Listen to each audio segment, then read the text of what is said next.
Bismillahirrahmanirrahim. Assalamualaikum warahmatullahi wabarakatuh. Innalhamdulillah nahmaduhu wa nasta'inu wa nastaghfiruh wa na'udzu billahi min syururi anfusina min sayyiati a'malina may yahdihillahu fala mudilla lahu wa may yudlil fala hadiya lahu. Asyhadu an la ilaha illallah wa asyhadu anna Muhammadan abduhu wa rasuluh amma ba'du. Pertama-tama mari kita panjatkan puji dan syukur kita kepada Allah yang telah memberikan karunia-Nya sehingga kita masih bisa berdiri tegak di muka bumi yang Allah telah ciptakan ini. Dan sholawat serta salam tak lupa kita haturkan kepada Nabi Muhammad SAW yang telah membawa kita dari zaman kegelapan sampai zaman terang benderang. Uh,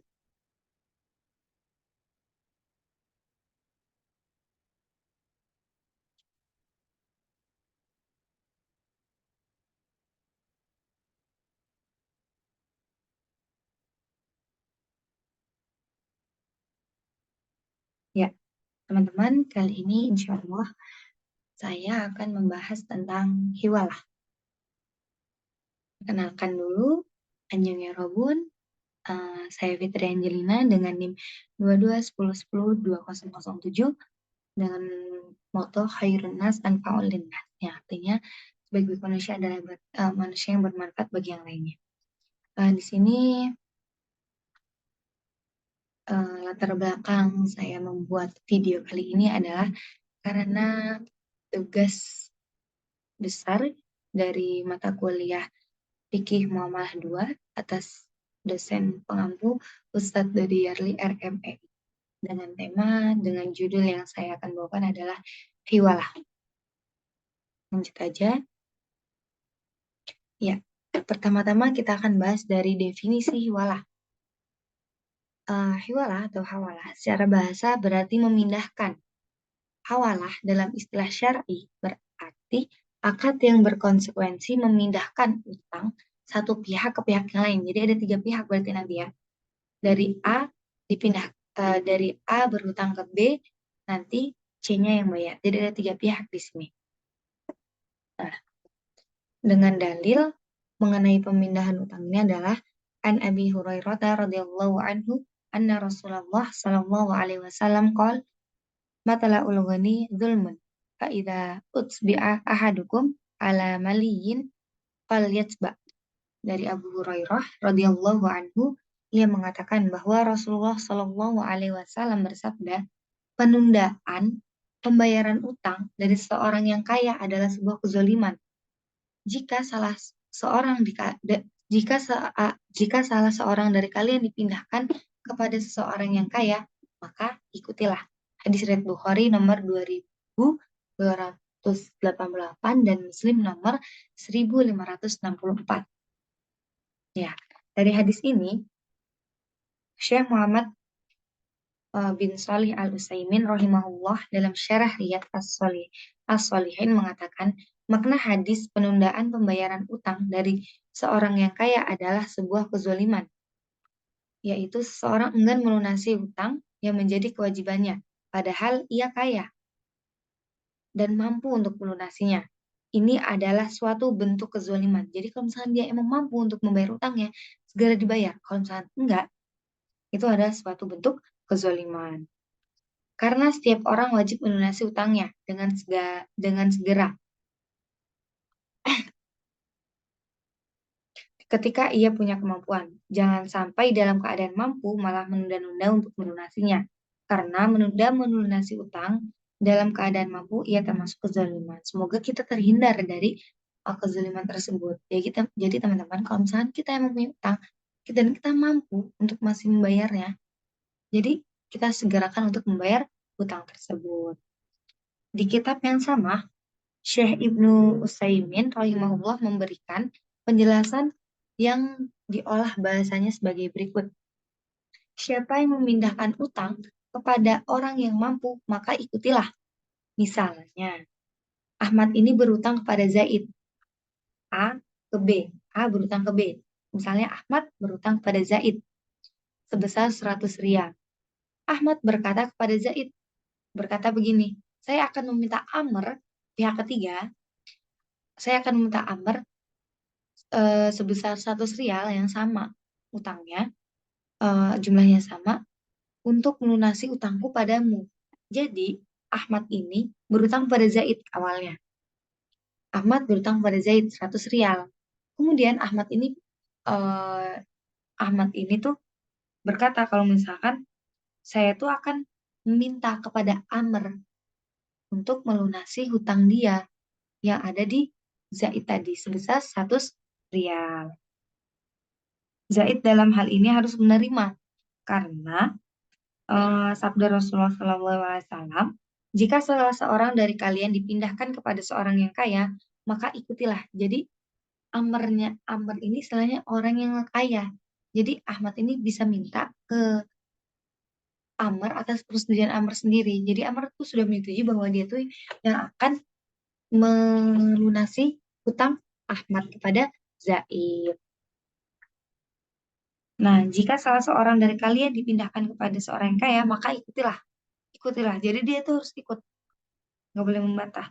Kecuali Amr adalah orang fakir atau biasa enggan bayar utang atau dekat kepada seorang hingga sulit diadukan kepada hakim. Maksudnya di sini tuh dia tuh nggak bisa yang namanya seolah-olah Ahmad ini langsung nunjuk orang aja, nunjuk orang kalau misalkan kamu bayar utang aku enggak, tapi harus ada korelasi.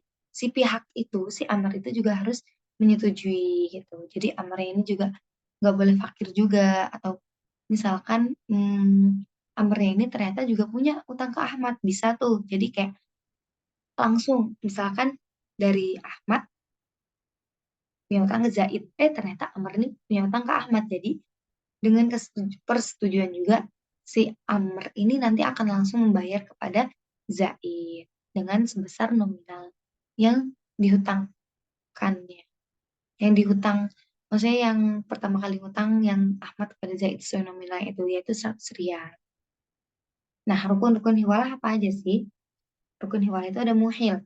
Muhil itu yang mempunyai utang. Muhil disyaratkan adalah orang yang dibolehkan melakukan akad atau ahlan lil akadi. Nah, siapa contoh muhil tadi? Contoh muhil yang tadi adalah Ahmad. Dia itu berhutang. Dia yang mempunyai hutang. Nah, yang kedua adalah muhal. Yang memberikan utang kepada muhil. Siapa yang tadi yang memberikan utang kepada muhil? Itu adalah zaid.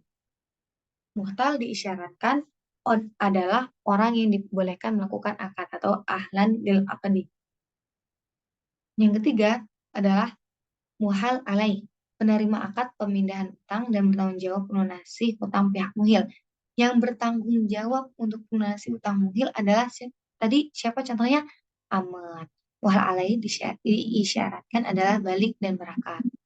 Nah, ada muhalbih. Muhalbih ini adalah utang yang ada pada muhal yang harus dilunasi pada muhil. Utang itu harus dilunasi pada muhal alaih. Yang kelima ada dainil muhil, adanya utang muhil yang harus dilunasi oleh muhal. Yang keenam adalah sigoh, ada ucapan sebagaimana syarat dalam jual beli. Jadi harus ada ucapan. Nah, kalau misalkan dalam mazhab Hanafi sendiri itu rukunnya hanya sigoh. Nah, ternyata ada nih syarat-syarat iwala. Syarat-syaratnya apa aja? Syaratnya adalah yang pertama, ridho dari muhil, orang yang berutang itu sendiri. Dan dia tuh ingin mengalihkan utangnya kepada muhal alaihnya ini. Kemudian muhal ini orang yang, oh maaf, ini ada kesalahan, muhal ini adalah orang yang memberikan hutang maksudnya. Terus yang ketiga, utang yang dialihkan keadaannya masih tetap dan dalam pengakuan. Jadi utangnya ini sesuai dengan utang yang pihak muhil kepada muhal. Yang keempat, adanya kesamaan utang antara muhil dan muhal. Jadi harus sama sejenis. Yang kelima, utang itu diketahui jumlah dan sifatnya. Nah, sebenarnya manfaatnya apa sih? Manfaatnya, manfaat dari hiwalah ini adalah yang pertama adanya kemungkinan untuk mempercepat penyelesaian utang dan piutang.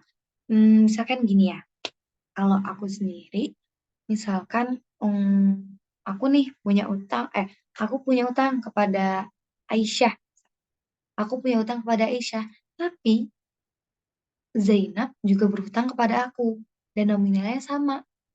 Nah, aku nih tipe kalau orang yang malas, oh aku kan punya utang, kan aku punya uang di dia, aku punya uang di Zainab gitu kan.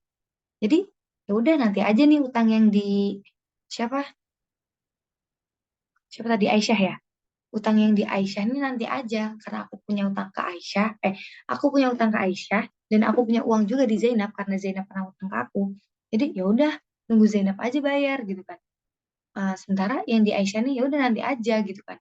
Nunggu Zainab bayar ke aku baru nanti aku bayar ke Aisyah gitu. Jadi ini tuh mempercepat gitu loh, nggak harus yang ke aku dulu gitu. Misalkan Zainab harus bayar ke aku, ntar aku bayar lagi ke Aisyah itu enggak. Tapi ya bisa ini namanya percepat langsung, potong aja jalurnya. Jadi aku nggak usah dianggap gitu. Jadi langsung ke Zainab langsung bayar ke Aisyah dengan nominalnya yang harus.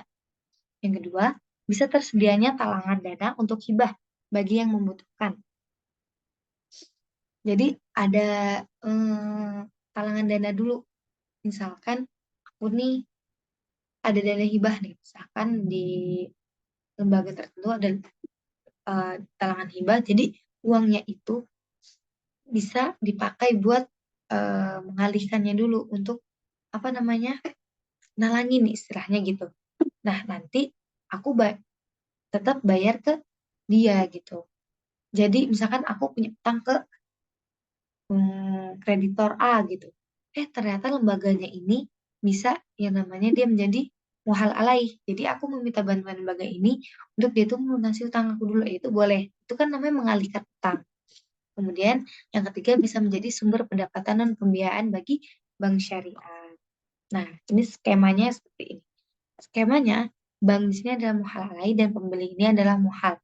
Penyuplai ini adalah muhil. Pembeli ini dia tuh menginginkan barang ya. Terus yang pertama tuh si penyuplai ini memberi suplai barang kepada pembeli. Artinya seperti konsepnya seperti muhil memberikan utang kepada muhal.